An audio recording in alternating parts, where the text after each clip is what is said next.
What is going on, guys? So I have a little project today. It's going to involve the dashboard of my brother's Focus. So we're going to go ahead and start the project. Oh, the lens is a little dirty. Let me get that clean.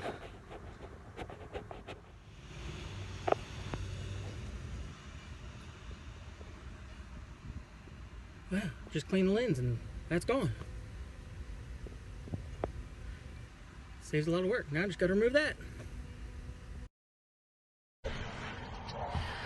What is going on, guys? So today I got a little video. It's gonna be a time lapse. So if you ever wondered how much work is involved in replacing your evaporator core, especially if you have a 2008, 2009, 2010 Focus, well, you're gonna see a time lapse of what it takes to do it.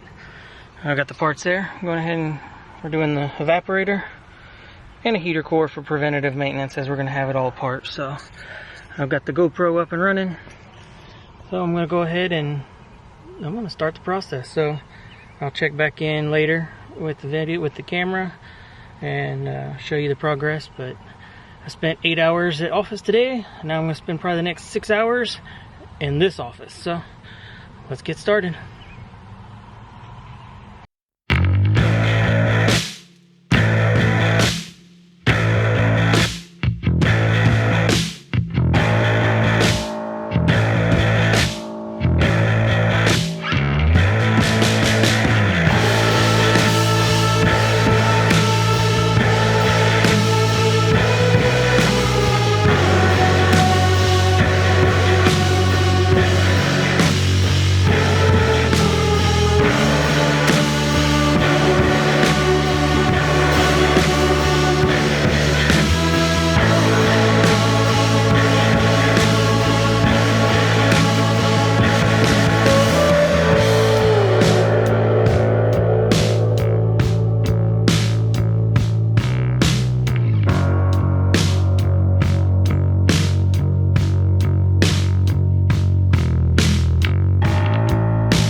Alright, well, that concludes doing the evaporator and heater core.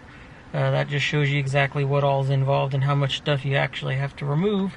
If you have any questions, put them down below. I'll try to answer them if I can. But yeah, all I did was just watch a 2-hour tutorial video, basically just skim through it, and it told me everything I needed to know. So then you just have to get out there and tackle it. So thanks for watching, and then I hope this answered any questions you might have had or whatever, and have a great day.